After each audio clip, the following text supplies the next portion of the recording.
Maestra en Derecho por la misma institución y licenciada en Derecho por la Universidad de Toulouse, en Francia. De 2014 a 2018 coordinó la Cátedra Extraordinaria Benito Juárez. Sus principales líneas de investigación giran en torno a la democracia, derechos fundamentales, Estado laico, resistencia al derecho, derechos de las mujeres, derechos sexuales y reproductivos y bioética. Actualmente es investigadora asociada de tiempo completo nivel C en el Instituto de Investigaciones Jurídicas y también miembro del nivel 1 del Sistema Nacional de Investigadores, así como miembro del Colegio de Bioética AC. Edmundo Aguilar, quien se incorporará en unos minutos más, es licenciado en Derecho por la UNAM, cursó el Diplomado Religión y Sociedad en México en la Facultad Latinoamericana de Ciencias Sociales, Flaxo, realizó estudios de maestría en Psicoterapia Gestalt y especialidad en Tanatología. Actualmente se desempeña como profesor de Sociología del Derecho y de Ética Jurídica en la licenciatura en Derecho en la Facultad de Estudios Superiores Acatlán y también como colaborador de la Cátedra Extraordinaria Benito Juárez. Gracias de entrada por compartir esta mesa. Lo que nos trae aquí hoy es presentar el libro que les mencionaba hace un momento.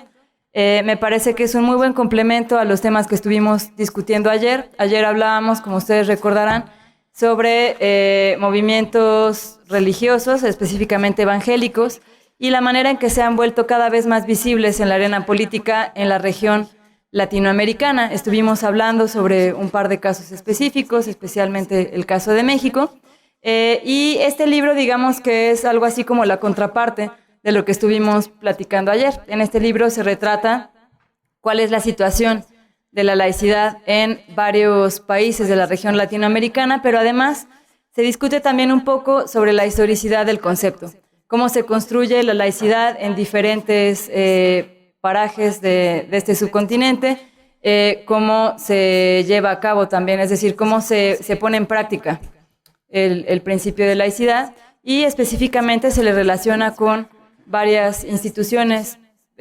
primordiales para el desarrollo social, como pueden ser la familia, el matrimonio, etcétera. Entonces, no voy a tomarme más tiempo, le cedo la palabra a la doctora Capdevielle. Bueno, pues muy buenos días a todas y todos. Agradezco mucho su presencia y agradezco también el espacio que la Cátedra Extraordinaria Benito Juárez pues, nos ha abierto para presentar este libro, ¿no? Se agradece mucho, de verdad. Bueno, pues les voy a presentar entonces este libro que coordinamos con Fernando Arletas, que es un querido colega argentino, y que pues nos pareció importante de pues invitar a autores en torno a esta problemática, pues precisamente ante la convicción de que Latinoamérica está pasando por un momento crucial en materia religiosa y en materia de laicidad, ¿no? Entonces es un libro que se compone de 7 ensayos. El primero sobre laicidad e igualdad a cargo de Roberto Saba, el segundo sobre la idea de múltiples modernidades y secularizaciones a cargo de Judith Boxer, que es profesora en la Facultad de Ciencias Políticas y Sociales. Este tema de un surgimiento de nuevos movimientos religiosos en Latinoamérica, que fue el tema precisamente de estos 2 días de reflexión, que fue a cargo de un experto suizo, Jean-Pierre Bastien. Por mi parte hice una aportación sobre la laicidad frente a estas constituciones que hemos examinado a partir del concepto de nuevo constitucionalismo latinoamericano. Después tenemos un capítulo sobre visiones alternativas a la laicidad a cargo de César Baldi. Una aportación de Fernando Arleta sobre laicidad y matrimonio, y finalmente la problematización de los temas de bioética en Latinoamérica por parte de la doctora María de Jesús Medina Arellano. Bueno, creo que lo importante es pues de situar esta discusión, estos diferentes textos, en un contexto de redescubrimiento, digamos, de la importancia del factor religioso para entender los fenómenos sociales y políticos, y entre ellos el derecho, ¿no? Como sabemos, en las últimas décadas había un paradigma dominante en las ciencias sociales que pues, nos decía que la religión necesariamente iba a desaparecer o, en el mejor de los casos, privatizarse, ¿no? Lo que vemos, y es un tema que aborda Judith Boxer en su ensayo, es que no es el caso, sino que más bien tenemos la sensación de un regreso de lo religioso, especialmente en la esfera pública, ¿no? Y sabemos que hay muchos debates para saber si se trata como tal de un regreso o si más bien la religión siempre ha estado, ¿no? Creo que también esto se vincula con la idea de que teníamos el modelo europeo como pues el paradigma en la materia, ¿no? Donde efectivamente en Europa vemos un declive de las creencias religiosas, donde veíamos igual una privatización de las creencias religiosas, y que esta situación, nos dice Casanova, pues fue tomada como el paradigma en la materia, ¿no? Y lo que vemos actualmente es que más bien fue una excepción. Cuando vemos una visión integral, un panorama que trata de ser global sobre el fenómeno, pues vemos que más bien Europa se está posicionando como una excepción en la materia, ¿no? Respecto de Latinoamérica, pues parece que sí, siempre fue un continente que ha sido marcado por una vitalidad religiosa importante, ya sea a nivel popular, pero también social y político. Y de hecho también Judith Boxer lo que hace en su ensayo es mostrar que existe una diversidad misma en el continente a partir de la idea de modernidades múltiples, y también pues problematizando este concepto de secularización, mostrando que no hay una única manera de entenderlo, ¿no? En Latinoamérica, pues sí, podríamos decir que la religión nunca se ha ido, pero eso no significa que estemos enfrentando las mismas preguntas que en el siglo XIX, por ejemplo, ¿no? O sea, estamos frente a nuevos fenómenos, frente a nuevos desafíos, y este libro pues surge de la necesidad de examinarlos, ¿no? El punto de partida es que esta discusión sobre laicidad pues no ha quedado zanjada en el siglo XIX, ¿no?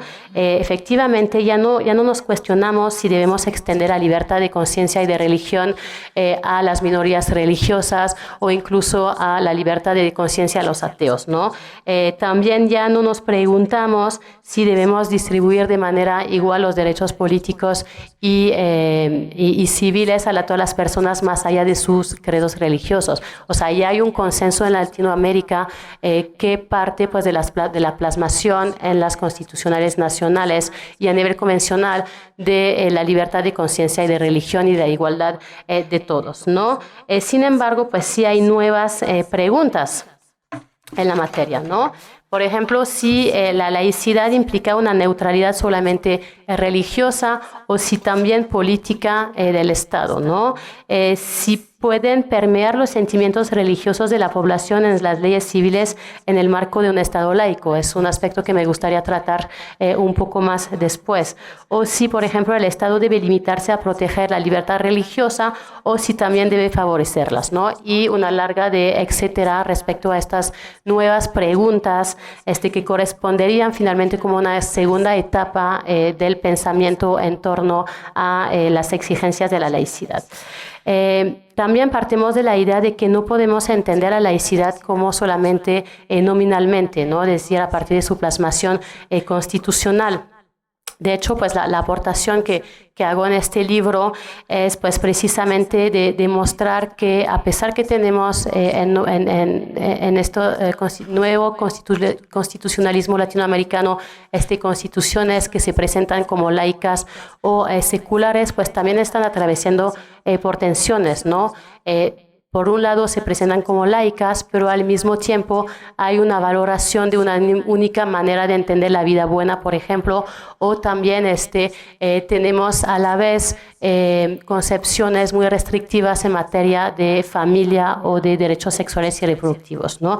Entonces no podemos simplemente quedarnos a este nivel pues jurídico o constitucional de la laicidad, sino que tenemos que pues examinarlo a partir de lo que podríamos llamar una cultura laica en el continente, como un conjunto de condiciones políticas, sociales que permiten realmente una experiencia integral de la laicidad y precisamente que se aterriza en estos temas tan controversiales, ¿no? Entonces, pues lo que buscamos hacer es presentar una aproximación para describir y explicar las interrelacionales entre normas jurídicas, estructuras políticas, prácticas sociales desde una perspectiva interdisciplinaria, ¿no? Que también es una de los enfoques más importantes de este libro, ¿no? No solamente convocar a abogados, sino también a sociólogos. Lo que vemos en el continente, nos parece, es un avance de la laicidad del secularismo constitucional, ¿no? Cada vez tenemos constituciones que se presentan como laicas o seculares y tenemos pues finalmente cierto declive de las constitucionales que se presentan abiertamente como confesionales, ¿no? Salvo tal vez el caso de Costa Rica. El caso de Argentina es muy interesante, ¿no? En el caso de Argentina, pues no tenemos un Estado confesional como tal, pero sí tenemos un Estado que da un trato preferencial a una iglesia en particular, ¿no? Y al respecto, pues Roberto Saba se pregunta acerca de las consecuencias de esta disposición constitucional con respecto también a otros principios y valores constitucionales, como es el respeto, el reconocimiento de la autonomía de las personas y en particular respecto al desarrollo de sus planes de vida. Y por otro lado, pues también frente al principio de discriminación, ¿no? La pregunta que se hace es que si esta disposición constitucional afecta el derecho a la igualdad y no discriminación pues, de todas las personas, ¿no? Y finalmente hace como presenta o nos muestra que sí, efectivamente hay una serie de afectaciones en materia de igualdad política, de trato no arbitrario, de debido proceso respecto, por ejemplo, a estos símbolos religiosos en los tribunales y también entendiendo la igualdad como no subordinación de grupos, ¿no? Es decir, desde un punto de vista estructural de la discriminación, ¿no? Y en particular, pues muestra cómo la falta de distanciamiento entre el Estado y la Iglesia Católica pues afecta las condiciones de vida de algunos grupos, ¿no? Y en particular las mujeres, pero también podríamos meter ahí las personas que pertenecen al colectivo LGBT, ¿no? Ahí en este texto nos enfocamos como tal en las relaciones entre el Estado argentino y la Iglesia Católica, pero como pues se ha visto el día de ayer, también estamos frente a un fenómeno de complejización religioso en Latinoamérica, ¿no? Con un cada vez mayor pluralismo. Y ahí la aportación de Jean-Pierre Bastian nos muestra efectivamente que desde hace 50 años pasamos por un proceso de transición religiosa en la región y en particular con pues el auge del neopentecostalismo, ¿no? Nos habla de un crecimiento exponencial a partir de los años 60 y nos dice que hoy en día se considera que entre el 20 y el 30% de los latinoamericanos tienen una religión diferente a la católica, ¿no? Y pues en particular como da pistas de reflexión para entender el éxito de estos nuevos credos, ¿no? Por ejemplo, nos habla de que retoma las prácticas de la religión popular en Latinoamérica, que se apoya en una teología de la prosperidad, esta idea de que Dios quiere que seamos prósperos en dinero y salud y que mediante la fe y el compromiso lo vamos a lograr. El desarrollo de redes de solidaridad entre los creyentes, eso creo que es un aspecto muy importante, ¿no? En el sentido de que estas redes de solidaridad vienen a subsanar el déficit de actuación de los estados en la materia. La reformulación del milagro, un cristianismo de la emoción y también algo que me pareció interesante, que es la reproducción de la antigua estructura de la hacienda como estructura tradicional a nivel latinoamericano, con pues el pastor que ahora retoma este poder patriarcal que asumía, digamos, como el patrón, ¿no? Y también otro aspecto que me parece importante, pues el dinamismo propio de estas iglesias, ¿no? Y eso lo podemos contrastar con la Iglesia Católica, con esta dimensión vertical, mientras que ellos pues se basan en un dinamismo mucho más horizontal que les permite precisamente como adaptarse con más facilidad a pues los contextos locales, ¿no? Ahí en este texto el autor hace hincapié en una paradoja que me parece pues fundamental, ¿no? Nos dice que esta fragmentación religiosa debería lógicamente conducir a la privatización de la religión. Sin embargo, en lugar de eso, pues vemos precisamente esta incursión cada vez más importante de la política en la esfera pública, ¿no? Y los vemos mediante la creación de partidos políticos, de bancadas, de un lobby cada vez mejor organizado, alianzas entre políticos y grupos religiosos, etcétera, ¿no? Y esto, pues definitivamente aparece como un fenómeno, un rasgo muy importante de esta situación histórica que vivimos en Latinoamérica. Lo vemos lo que pasa en Brasil, pero también en México, pues lo vimos desde la campaña presidencial, pues esta búsqueda de alianza con grupos religiosos, ¿no? Y ahí efectivamente lo que tenemos es una relación de apoyo mutuo entre la política y la religión, ¿no?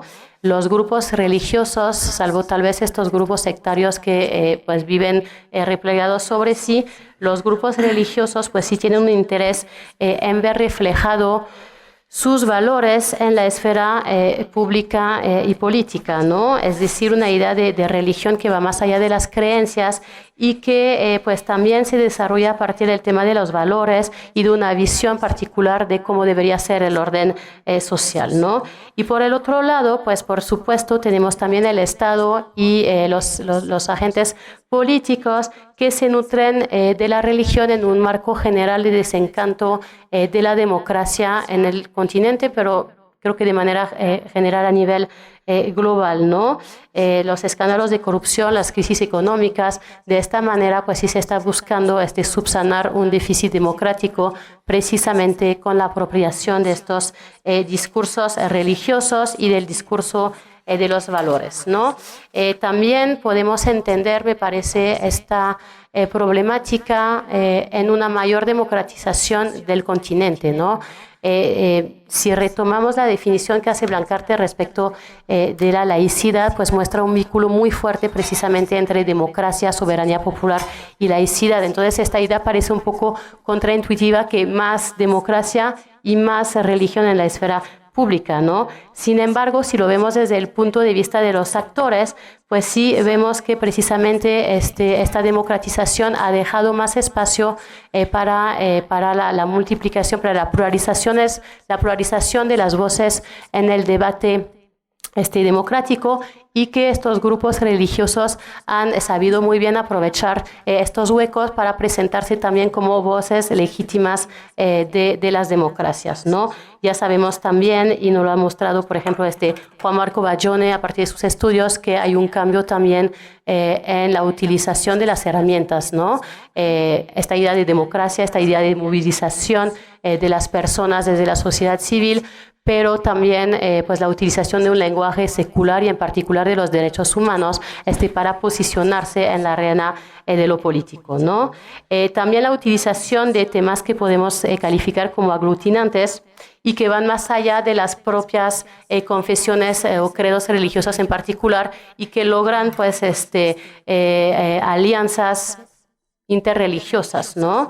El tema de la familia, y es un tema que Fernando Arletas analiza en este libro, tratando de mostrar esta relación entre matrimonio, religión y laicidad. Lo que hace ahí Fernando Arletas es mostrar una especie de recorrido del proceso de secularización que atraviese precisamente el matrimonio y la familia, mostrando que en primer momento tenemos un matrimonio civil que en buena medida es una plasmación del matrimonio católico, solo mediante tal vez esta idea de contrato se separa, pero que también tenemos como los mismos atributos del matrimonio religioso a nivel secular, ¿no? Ya después tenemos una primera ruptura con el divorcio, que termina con esta dimensión de indisolubilidad del matrimonio, y hasta llegar hoy en día a un cuestionamiento muy fuerte sobre el carácter necesariamente heterosexual del matrimonio, ¿no? Y ahí en este tipo de temáticas vemos esta pugna muy fuerte entre, por un lado, unos grupos muy secularizados de la sociedad y por el otro lo que el propio Bayone califica como una ciudadanía religiosa, es decir, grupos que influyen en el debate político, público, a partir de sus propias convicciones religiosas, ¿no? De hecho, también hoy en día son cuestiones que han llegado hasta la Corte Interamericana de Derechos Humanos en una opinión consultiva, donde pues la Corte considera que se tiene que ampliar el matrimonio civil a todas las personas, más allá de su orientación sexual, y de hecho tenemos una mención explícita a la laicidad entendida como esferas diferenciadas entre la parte secular y la parte religiosa, ¿no? Y eso es importante también porque fue Costa Rica quien hizo la solicitud de opinión consultiva de un estado confesional, y lo que va a decir el juez interamericano en la materia es que tenemos finalmente un principio de laicidad que va más allá de los modelos concretos de relación entre el Estado y las iglesias, ¿no? Otro tema también que aglutina estos grupos es el principio del final de la vida, ¿no? Y en particular el aborto. Desafortunadamente el libro salió antes de La Marea Verde, pero creo que sí podemos encontrar pistas interesantes en la obra para pues, pensar este fenómeno, ¿no? Y en particular la aportación de María de Jesús Medina Arellano sobre bioética, pues que plantea algunas ideas al respecto, ¿no? Si es necesariamente laica la bioética, si sí lo es, cuáles son sus consecuencias sobre temas así controvertidos, si la bioética es necesariamente laica, cómo explicar la multiplicación de planes de estudio de bioética en universidades confesionales, y cuáles serían finalmente los principios de una bioética laica, ¿no? Y ahí en este texto pues se trata de aportar elementos para pensar la bioética también desde una perspectiva regional. Y bueno, yo con eso concluyo. Les agradezco mucho la atención.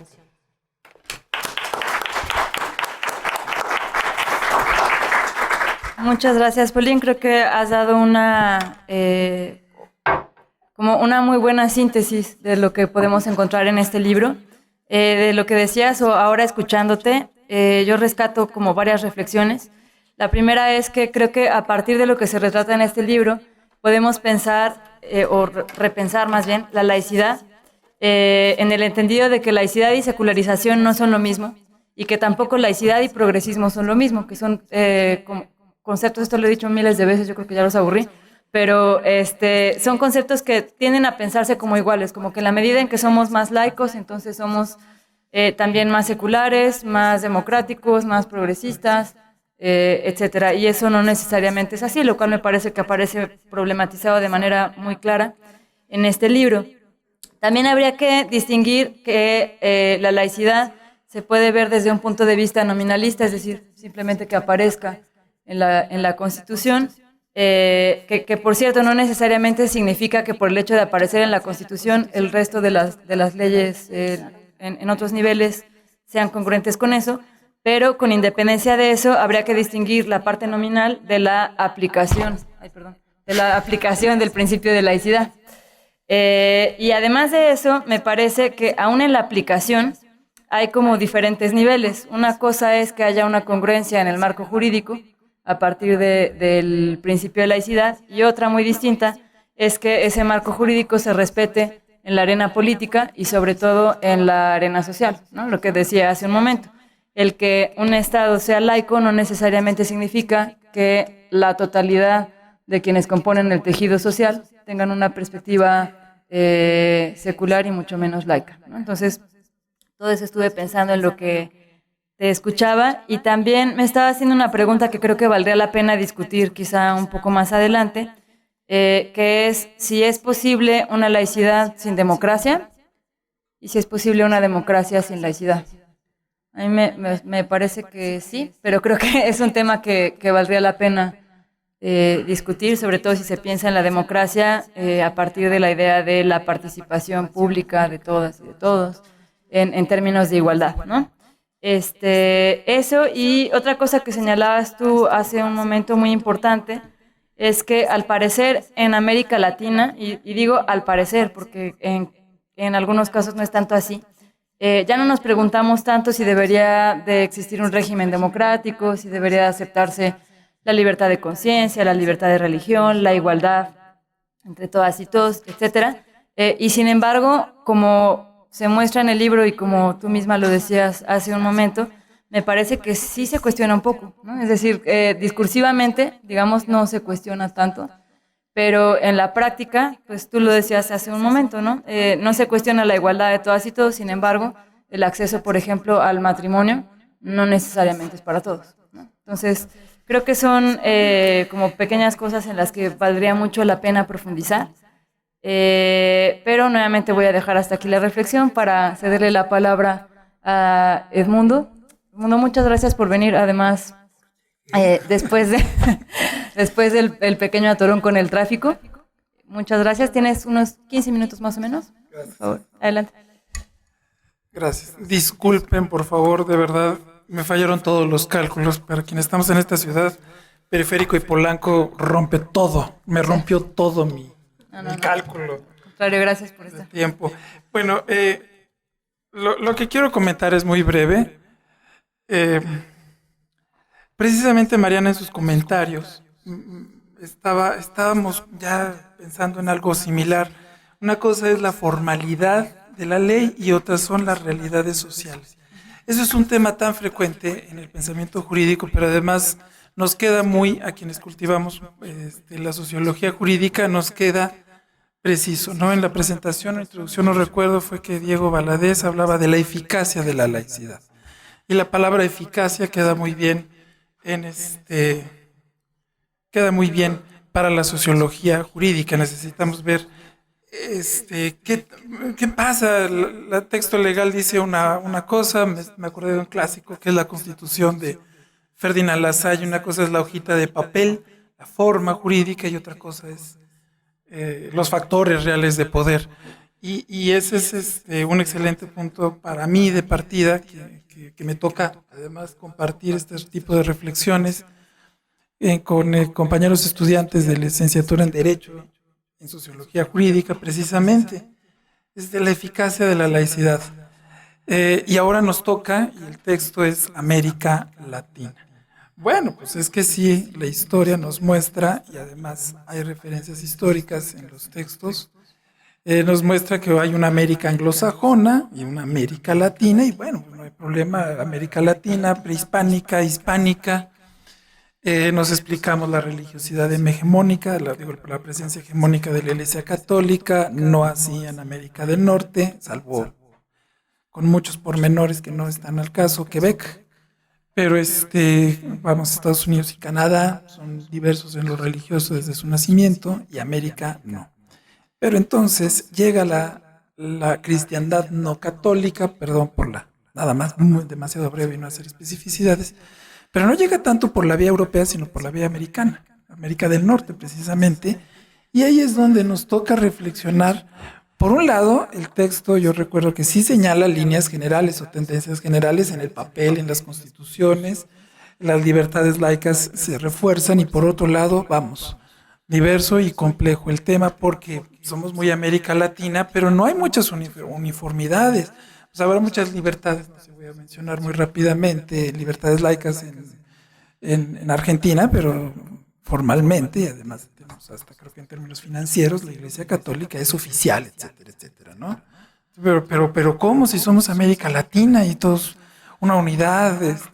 perdón, Bolívar se me ocurrió ahorita. No, ¿cuál unidad y cuál uniformidad? No, hay muchos aspectos. Cuando llegué estaba Paulina hablando de esta parte casi corporativa, creo que el término sí se usa, ¿no? De partidos políticos y estas nuevas religiosidades en América Latina. Ayer yo no estuve aquí presente físicamente, pero alcanzaba a escuchar vía internet las reflexiones.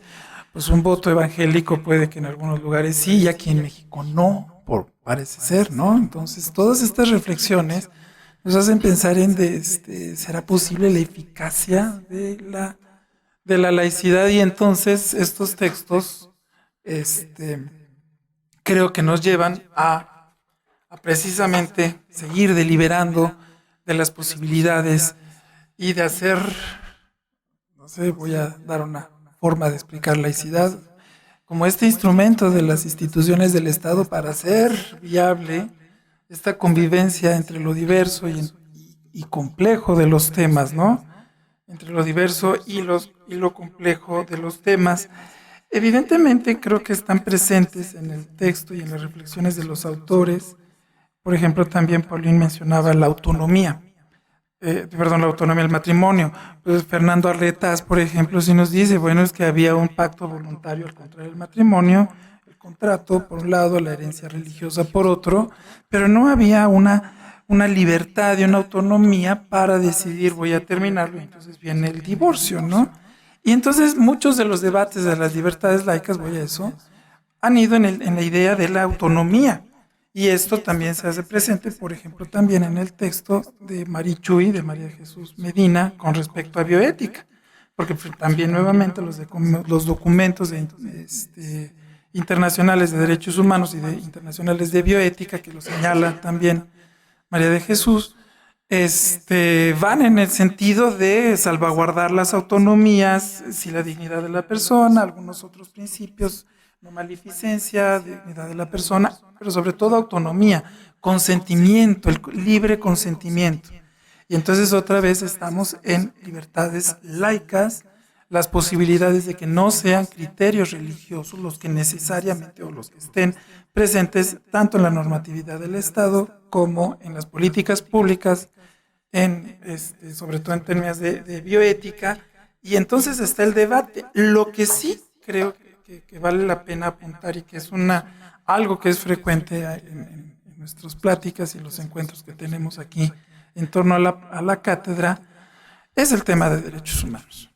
Pero no nada más derechos humanos como una versión secular o un discurso secular de derechos humanos, y las libertades religiosas y las expresiones todas las expresiones religiosas como un derecho a que sean en el espacio, entre lo público y lo privado, tan complejo también, sino que derechos humanos y los instrumentos internacionales de derechos humanos ya rebasaron América Latina y ya integran América completa, ¿no? La OEA, en fin, todo esto. Y entonces ya los debates ya no son una tan tajante diferenciación América del Norte y América Latina. Ya nuevamente los debates, como pudiéramos hablar también de diversidades en otros lugares, pero ya los debates son de derechos humanos, ya abarcan y se amplían y nos dejan atrás, la historia va caminando más en este sentido, pero nuevamente también la pregunta desde los términos de la sociología jurídica es lo que vengo compartiendo. Pues entonces, ¿cómo hacer eficaz los debates, los argumentos, las instancias de derechos humanos y que lleguen precisamente a a ser eficaces, a tener una presencia, a dar oportunidades a que las libertades laicas, sobre todo estoy pensando en las libertades laicas, porque además hay un recorrido. A mí me sorprendió mucho, yo no sabía que, creo que es en la Constitución de Perú se habla de la Pachamama. ¡Wow! Yo sigo, y Ecuador, yo sigo, y esta sorpresa, ¿de dónde salió? ¿Por qué no me lo dijeron? ¿No? ¿En qué mundo estaba viviendo yo estas novedades? Por cierto, precisamente estos afortunados, no sé, hacen que textos así nos ilustren muchísimo. Yo en mi vida me había imaginado, yo sabía que aquí, no sé, insisto, tenía noticia de Argentina, pero no de Pachamama y en una constitución. Yo dije, chispas, ¿y ahora y esto qué, no? Esto en fin, sí son sorpresas. ¿Qué sorpresas? Nuevamente es empezar en lo diverso y lo complejo y en los retos que tiene desde las instituciones del Estado laico o de los regímenes jurídico-políticos de la laicidad. Híjole, lo diverso y lo complejo están presentes. Creo que me voy a quedar aquí, no sé si cubrí los 15 minutos, pero para mí es la valía de este texto y son los puntos que yo tengo para compartir. Además, si lo digo, pues yo llevo aquí mis reflexiones a los salones de licenciatura. Muchas gracias, Edmundo. Muchas gracias. No, en efecto fueron menos de los 15 minutos, pero gracias por compartir tus reflexiones, que además estoy segura de que podrán dar pie también a preguntas y comentarios por parte de quienes nos acompañan.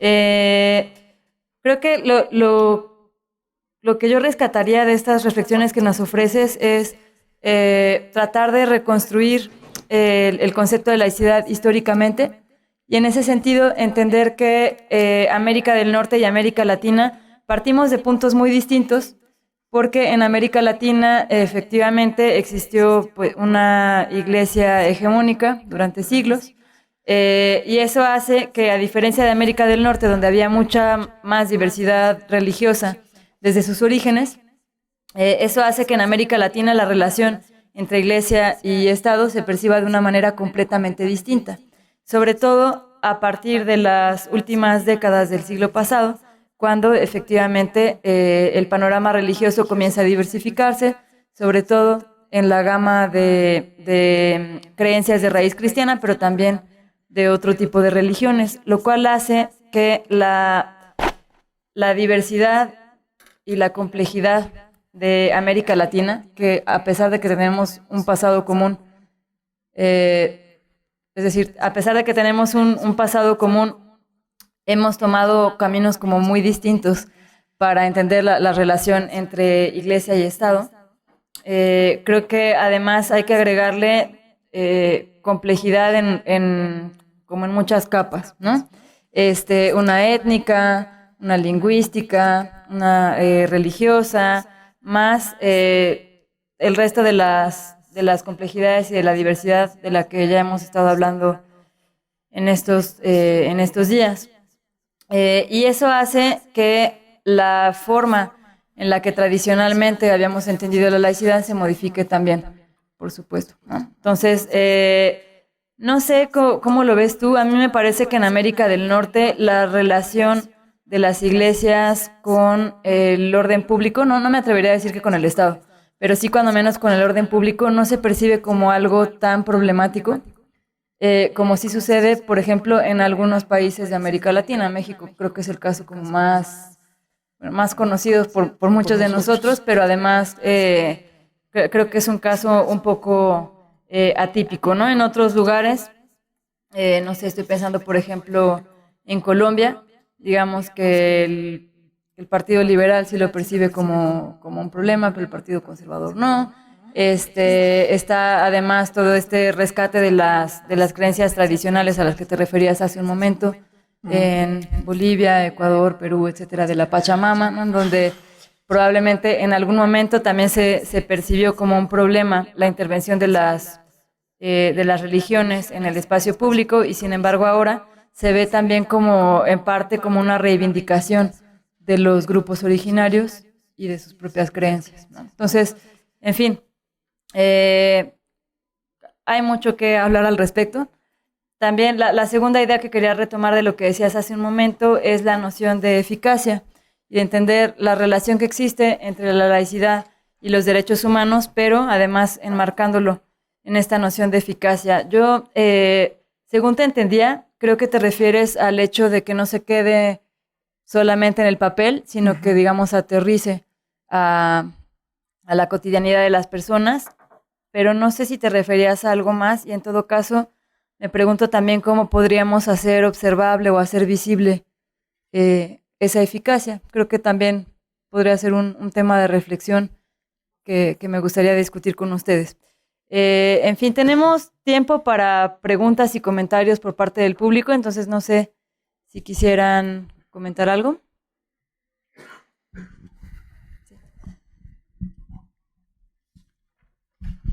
Bueno, buen día a todos. Hay muchas cosas para decir, pero hay muchas diferenciaciones para hacer, ¿no? Está la idea de teorizar sobre Latinoamérica y pensar que hay muchos puntos de encuentro no me cierra, ¿no? Sino lo que uno, ¿no? A medida que se profundiza en esas mareas, lo que uno encuentra son grandes diferenciaciones. Y hay una diferenciación que a mí siempre me sorprende, que está ausente, más allá, Mariana, de las que vos mencionaste. Hay una en particular que está diferente y que simplemente con mi comentario acá quiero traerla a la mesa. Yo voy a tener oportunidad de exponer después y no voy a hacer ahora, ¿no? Mi exposición, porque se va. Pero hay una en particular que siempre me causó mucha curiosidad, cómo los mismos teóricos argentinos o teóricos de estos temas ignoran, que es el tema de la migración, ¿no? Entonces, la idea de asociar Latinoamérica con Europa, modelo laico europeo, ¿no? Y recién el norteamericano es cuando vienen los primeros evangelistas. No es así, ¿sí? Desde el origen del constitucional argentino, al menos, ¿sí? Y al ser los orígenes constitucionales argentinos, me atrevería a indagar en Uruguay, me atrevería a indagar en otros países de la región, está la libertad de culto, que es bien norteamericana, como herencia en términos comparativos, jurídicos, ¿sí? Entonces, nosotros en Argentina incluimos, junto con el privilegio católico, que no estoy muy de acuerdo con que no haga confesional el Estado argentino, sino que se transforma en la religión oficial del Estado, como dice Edmundo. Eso es toda otra discusión que podemos hacer. Pero lo cierto es que en el modelo argentino conviven las dos ideas, ¿sí?, de laicidad en un mismo país. Y la razón es la migración, la inmigración, ¿no? Las políticas migratorias que se plantearon desde el origen de nuestra organización institucional en Argentina. Y las primeras migraciones fueron de origen anglosajón. Los primeros personas que venían a hacer el catastro de las megatierras en Argentina eran anglicanos, ¿sí? Entonces había que establecer algún tipo de criterio para estas personas. Y la discusión sobre la religión, de eso voy a hablar un poquito después, pero en la Convención Constituyente del 53 fue voraz, ¿sí? Fue feroz entre la laicidad a la norteamericana y la laicidad a la francesa. Entonces me parece que es importante traer y dejar de repetir ese discurso que en Latinoamérica, ¿no?, es Europa, y recién hace poco se incluye la idea, ¿no?, más norteamericana de laicidad, porque no es cierto. O por lo menos está faltando una parte de la discusión de la historia, ¿sí? Eso era el comentario y simplemente quería aprovechar a decir esto, que si no me quedaba sin cosas para decir después. Gracias. Muchas gracias. ¿Tenemos más comentarios? Podemos juntar varios antes de una ronda. Una pregunta. Por algo que dijo Edmundo, que yo no sé si yo lo entendí mal o si después viajé en la metonimia de lo que vos dijiste y en todo caso digo lo que me surgió pensar a partir de lo que vos dijiste. Pero insisto, pido muchas disculpas porque tal vez entendí mal y estoy pensando cualquier cosa. Y en todo caso es un tema para debatir. Si yo no interpreté mal, hay algo que vos decías que era que, digamos, el proceso de regionalización y de integración de América y de América Latina y América en la OEA determinaba una fusión, ¿no?, y un intercambio en las ideas de los grupos que... Yo soy sociólogo y antes que nada antropólogo, así que tampoco tengo el lenguaje para referirme a estas cosas, pero digo, en las ideologías jurídicas y en la forma de ver la laicidad y en la forma de ver implícitamente la secularización. Entonces, la pregunta que me surge, si es que eso es lo que más o menos decías, y si no, en todo caso, si es que eso está pasando, y tomando en cuenta tu asombro, ¿no?, sobre lo que pasa en Bolivia, en Perú o en Ecuador, yo me preguntaba en qué medida esta convergencia regional e interamericana, que se está dando justo en un momento en que hay una reversión de la secularización muy nítida y muy profunda y muy radicalizada, ya no solo en esas Américas del Sures, un chiste judío diría Américas del Sures, pero no importa, pero en esas Américas del Sures también hay una reversión de la secularización en Estados Unidos. ¿no? Y entonces en ese panorama de integraciones e intercambios que se da a nivel de los que hacen las ideologías y las normas y las prácticas de los juristas, ¿qué peligros corremos? Porque nuestra secularización está más amenazada, yo diría, por Trump que por Evo Morales, para ponerle nombres a las cosas, ¿no? Y cómo aparte de eso entra en juego con ya realidades sociológicas latinoamericanas. Y ahí digo, yo voy a hablar de eso, como dijo recién Laura. Bueno, ese era el comentario y la pregunta. Sí, adelante. Sí, interesante digamos, esta distinción entre laicidad jurídica y la laicidad cultural como tal, ¿no? Como lo jurídico propiamente puede ingresar en la sociedad y más aún en las religiones, ¿no? El caso de Perú, por ejemplo, se habla de, en cierto sentido, de un Estado laico, pero hay un concordato. Se habla de libertad religiosa, pero no en lo jurídico, económico, no hay igualdad religiosa. Entonces, ¿hasta qué punto podemos, en esta complejidad, más bien articular propuestas para los países?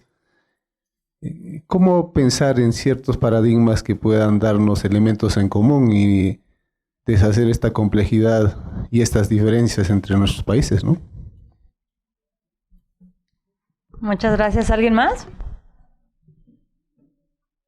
Ok, entonces, si quieren, seguimos el mismo orden. Primero Pauline, luego Edmundo. Bueno, gracias por las preguntas y los comentarios. Me gustaría en un primer momento como reaccionar a lo que dijiste de la distinción entre laicidad, secularización y progresismo, ¿no? Creo que respecto a la distinción entre laicidad y secularización, estoy completamente de acuerdo, ¿no? Son dos cosas diferentes, sin querer profundizar, sí, como esta idea de laicidad que ya se desarrolla más a un nivel político, mientras que la secularización, se desarrolla mucho más a nivel social, ¿no? Entonces, que lo tenemos que entender analíticamente como diferente y, pues, como tú mismo planteas, ¿no? Igual el interés de pensar cómo se pueden relacionar entre sí ambos conceptos, pero siempre en el entendimiento que se tratan de cosas diferentes, ¿no? Sobre el progresismo como ideología, creo que ahí sí podemos complejizar un poco, ¿no? Cuando mencionaste que es diferente ser laico y ser progresista, me parece que lo haces desde el punto de vista de que alguien puede ser conservador sin apoyarse en convicciones religiosas, ¿no? Pero también creo que si lo entendemos desde un punto filosófico, sí podemos establecer una línea desde el punto del pensamiento, de la historia del pensamiento, entre un pensamiento laico y un pensamiento progresista, ¿no? Creo que de hecho que el desarrollo de la ideología que nos habla del progreso humano, pues sí tiene una base laica y que es muy difícil distinguir como ambos, ¿no? Porque finalmente el pensamiento laico es esta idea de que el progreso humano pasa por una emancipación respecto de los dogmas religiosos, ¿no? Entonces, desde este punto de vista de un pensamiento más filosófico, creo que sí podemos establecer como líneas de continuidad entre un pensamiento laico desde el punto de vista filosófico y una ideología que pues nos habla del progreso humano, ¿no? Sobre democracia sin laicidad y laicidad sin democracia, creo que también es un tema bien importante que merecería más tiempo de reflexión, ¿no? Pero lo que se puede decir ahora, me parece, es de qué democracia estamos hablando, ¿no? Que sería como el punto de partida para poder reflexionar un poco más en torno al tema. Por ejemplo, si tomamos la distinción clásica de Bobbio respecto a democracia de los antiguos y democracia de los modernos, o sea, sí puede haber democracia de los antiguos sin laicidad, ¿no? Entendiendo esta idea del pueblo como una masa donde pues efectivamente no hay espacio para la disidencia, para las minorías, ¿no? Si entendemos la democracia desde un punto de vista más contemporáneo de esta idea, por ejemplo, de democracia constitucional o desde el punto de vista de la justificación ética de la democracia, ahí creo que sí, no podemos hablar de democracia sin laicidad, ¿no? El mismo hecho de hablar, como dice Kelsen, ¿no? De una regla de la mayoría, pues significa analíticamente que tenemos también minorías, ¿no? Y que también estas minorías necesitan pues tener reconocidos estos derechos, y es cuando pues hablamos precisamente de un reconocimiento a la existencia de estas minorías mediante el reconocimiento de la libertad de conciencia, principio de igualdad y no discriminación, etcétera, ¿no? Y también tenemos además toda esta idea de que la democracia en sí misma, desde un punto de vista de su justificación ética, tiene valores de pluralismo, de diversidad, que sí se conectan directamente con pues, la idea de la laicidad, ¿no? A ver, respecto de los otros comentarios sobre migración, no sé si lo hiciste en reacción a lo que dije al inicio, cuando hablaba de secularización a partir del modelo europeo, ¿no? No hablaba como tal de la recepción de las ideas europeas para pensar la construcción de los marcos políticos y normativos, sino que la secularización se había estudiado primero como el caso europeo, como paradigmática de todo, ¿no? Más como los países receptores okay. de inmigración y los países que no fueron receptores de inmigración, y cómo eso modificó el acercamiento a distintos modelos de la okay. De hecho, también en México, y sí lo olvidamos, ¿no? También toda la primera reflexión en torno a la libertad de conciencia, pues también es vinculado con el problema migratorio, ¿no? Porque pues tenemos también este modelo de Estados Unidos que siempre pues ha ejercido cierta fascinación, ¿no? Sobre los liberales y más en este contraste de la idea de que ellos eran muy ordenados, muy eficientes gracias también a su modelo religioso, mientras que pues el católico se estaba asimilado a una serie de rasgos negativos, ¿no? Y que entonces pues teníamos que abrir la posibilidad de recibir poblaciones con diferentes religiones para pues mejorar el país, ¿no? Entonces eso sí, en las primeras discusiones sobre el tema aparece claramente, y de hecho es pues se piensa en términos de utilidad, ¿no? No es pensar necesariamente a partir de los grandes principios, sino en la idea de que necesitamos atraer poblaciones migrantes, protestantes, que nos van a ayudar precisamente a mejorar como país, ¿no? Entonces creo que sí, eso es bien interesante y sí lo olvidamos. O ahora cuando pensamos de laicidad y migración, pensamos en el caso europeo o también a los latinos que van a Estados Unidos, pero sí hay como esta discusión desde un principio. Y referencia y creo que ya sobre la igualdad, pues es precisamente el tema, ¿no? de la propuesta de Roberto Saba, pues para preguntarnos acerca de si puede haber neutralidad religiosa en un país que no está como tal constitucionalmente laico, ¿no? Y si hay como ciertos debates al respecto. Me parece que la postura de Roberto Saba va en el sentido de, aunque sea de manera simbólica, la existencia de un trato preferencial a una iglesia determinada, pues sí afecta a los derechos de las minorías, ¿no? O sea, normalmente como se mencionaba, hay una iglesia con un trato privilegiado y después hay como una serie de concordatos, pero eso en los hechos pues sí puede tener repercusiones, por ejemplo, en materia de educación en las escuelas oficiales, en materia de asistencia religiosa en los hospitales, en las cárceles. Entonces que sí hay como todo un debate sobre esto, y que finalmente pues tampoco podemos imponer a todos los países como un único modelo de laicidad, pues en el sentido que también es un producto histórico, ¿no? Y que responde a las propias necesidades de cada sociedad. Gracias, Paulina. Edmundo, adelante, por favor. Sí, no, sí, aquí está, gracias. Me estaba acordando de la iglesia anglicana, pero sobre todo de Pachuco Hidalgo, y a los alrededores han comido pastes. Porque finalmente este alimento tiene que ver con la llegada de inversiones inglesas a México y con la permisividad de esta diversidad religiosa, que por cierto no es de América del Norte, sino de Inglaterra, y entonces Y me acordé de los pastes, pero pues, ¿qué quieren? El antojo, ¿no? También un poco de reaccionar. Ya Mariana ya me estaba planteando preguntas y dije, yo contesto rápido, ¿no? Perdón, pero bueno, no. Primero estuvo el público muy bien. Pero bueno, reaccionar un poco a esto de laicidad y progresismo. Un comentario también un poco anecdótico. Ayer me estaban comentando en FESACatlán, que también tuvimos la oportunidad de comentar el texto, Paulín y yo, en FESACatlán, donde doy clases.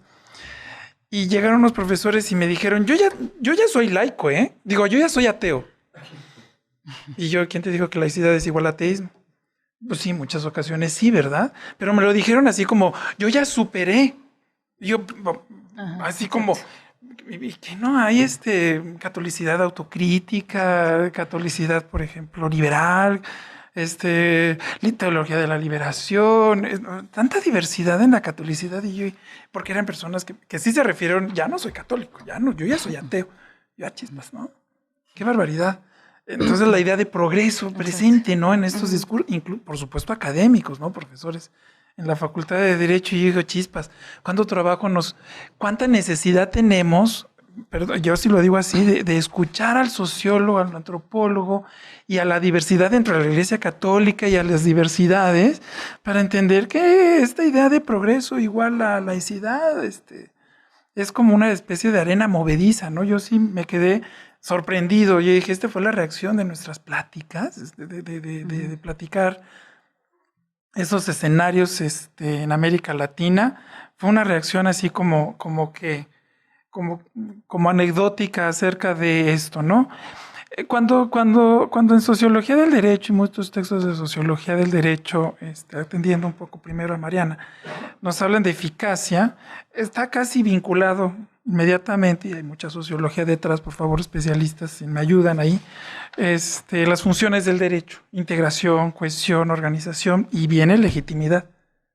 Y la legitimidad, inmediatamente, me toca a mí, la soberanía, la legitimidad fuera de elementos religiosos, regresamos a Roberto Blancarte, la legitimidad fuera de elementos religiosos para las instituciones del Estado y para el ejercicio de la política y para la fundamentación de actos de gobierno. Entonces, pues entonces ahí empezar a evaluar eficacia de la laicidad en este discurso teórico de la sociología del derecho es donde yo entro a pensar la religiosidad. Y también muy a propósito de comentarios, México y Estados Unidos. Híjole, Estados Unidos para mí es un territorio que no conozco o quisiera conocer en términos sociológicos, más características culturales, pero sí me queda claro que en un proceso judicial en Estados Unidos se hace juramento en texto bíblico. Y en México, nuestro artículo 130 constitucional, que comentábamos, ¿te acuerdas, Paulín? Dice, hay una parte dice, la sola promesa de decir verdad obliga al que la hace, y los procesos legales en México no se hace juramento, se hace protesta lo necesario. Protesta lo necesario. Voy a un juzgado y es protesto lo necesario. Le pido algo al juez, protesto lo necesario. Firmo unos alegatos, protesto lo necesario. Firmo una demanda, protesto lo necesario. No hago juramento frente al juez.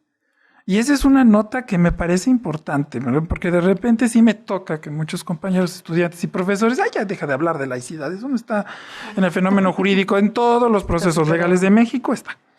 Y no existe, creo yo, ninguna notaría, porque me acuerdo de un evento que también tuve, que llegué a una notaría y protesto lo necesario frente al notario. El notario no hace juramentos ni fes religiosas para dar una fe pública. Entonces ahí hay una presencia de laicidad jurídica, diferenciando también secularización social de laicidad jurídica importante. Y en Estados Unidos hay juramento. Entonces no tuvimos evidentemente no tuvimos las mismas pugnas y los mismos procesos. Y nada más comentar que, no sé cómo te llamas, Pablo. Nada más comentar, seguimos en un proceso, creo yo, de construir tanto la cultura de derechos humanos que como cultura, como proyecto cultural, y también el acceso a esta justicia a nivel regional. Me parece que sigue siendo un proyecto a realizarse, es la información que tengo, no tengo, la reflexión que tengo. Yo lo que veo de los especialistas es que hay que seguir trabajando sobre el tema, haciendo difusión, haciendo reflexión, y por supuesto en temas de laicidad, pues si la Declaración Universal de Derechos Humanos dio un lineamiento de libertades, pues es un lineamiento, pues están los pactos internacionales, las convenciones y los sistemas no jurisdiccionales y jurisdiccionales, pero que esos lleguen hasta la población y hasta litigios y etcétera. Creo que todavía nos queda mucho por caminar, es la impresión que tengo de los especialistas, es el único comentario que me surge. Y de Trump, un profesor de Derecho Internacional Público nos dijo una vez, Trump es un depredador del Derecho Internacional Público total. Y yo imagino que también de pactos internacionales de derechos humanos y en cuestiones de migración, pues tenemos demasiado que cuestionarle, ¿no? O sea, pero así le puso, ¿no? Depredador del derecho internacional público, creo que además acababa de salirse de la UNESCO, una cosa así. Yo dije, híjole, pues el término está ilustrativo en todo caso, ¿no? Como para reflexionar, es lo que me sale comentar. No sé si tengo algo más. Pues por ahí, no sé si, espero no haber omitido alguna cosa más. Muchas gracias, Edmundo. Qué bueno que reflexionas en torno a esta idea del progresismo, que también me ayuda a aclarar un poco lo que decía Paulina hace un momento. Sí, por supuesto me refería a la laicidad, a diferencia del progresismo, pensando en la laicidad como un proceso. Ajá, sí, exactamente. Sí, no quiero revolverlo con cuestiones como de tipo filosófico o ideológico, precisamente porque me parece que a partir de esa noción se suele pensar mucho en el progreso o en una idea de la laicización y la secularización como procesos teleológicos, ¿no? Que empiezan en un lugar, terminan en otro lugar y necesariamente conducen al progreso. Yo, en cambio, tiendo a pensar en ambos procesos como no solamente dinámicos, sino además posiblemente reversibles. Entonces, por ese motivo, no me gusta pensar en la idea de progreso y quería anotar que laicidad no es lo mismo que progresismo, digamos, en ese sentido, ¿no? O sea, es posible tener posturas conservadoras a pesar de establecer una diferenciación entre la esfera política y la esfera religiosa. Entonces, por ahí iba mi reflexión de hace un momento. Respecto de la democracia, sí, por supuesto, también creo que es importante distinguir entre la democracia procedimental, la participativa, la deliberativa, etcétera. Y justo por eso creo que es tan importante hacer un trabajo conceptual para definir exactamente a qué nos estamos refiriendo al usar cada uno de estos términos. Y estaba pensando específicamente en que si hablamos de democracia procedimental, creo que sí es posible tenerla a pesar de que no haya laicidad, porque simplemente requiere de elecciones y tal, ¿no? Sin embargo, si estamos hablando, por ejemplo, de una democracia de tipo deliberativa, ahí valdría la pena preguntarse si estamos entendiendo laicidad como simplemente separación entre lo político y lo religioso, o como la posibilidad de intervención de los grupos religiosos en el debate público, porque si estamos hablando de deliberación pública, entonces pues... Al punto de llegar además, ¿no? Exacto, ¿no? Entonces quizá la intervención o la participación de algunos grupos religiosos podría ser aceptable, digamos, ¿no? Y de esto último que mencionabas, Edmundo, sí, o sea, completamente de acuerdo con tu noción de eficacia. Y completamente de acuerdo también con que existe este desfase entre el marco normativo y los procesos sociales, incluso con la poca o mucha secularidad de dirigentes nacionales que puedan revertir esas cosas. Y de ahí la importancia de pensar no solamente en la laicidad y la secularización como procesos reversibles, sino también pensar en el propio tejido social y en el derecho como cuestiones que son dinámicas, o sea, que no se llega de una vez y para siempre a una solución, sino que así como se puede avanzar, probablemente también se puede retroceder, ¿no? Entonces, solamente eso. Estamos un poquito cortos de tiempo. hacer un anuncio? Pero ¿No? sí, adelante, por favor. Bueno, me permito hacer este anuncio en el sentido que es una obra colectiva y que no es autopromoción, ¿verdad? Claro, para nada. Por supuesto, como todas las publicaciones del Instituto de Investigaciones Jurídicas, está accesible en forma gratis en Internet, y me parece que también está a la venta en un precio muy atractivo, precisamente en el sentido de difusión del conocimiento, ¿no? Entonces, bueno, pues espero que les haya llamado la atención y que les dio ganas de leer el libro. Nada más, gracias. Muchas gracias. Gracias por el comentario, además para que lo tomen en cuenta y lo puedan descargar. Bueno, pues muchas gracias a ambos una vez más.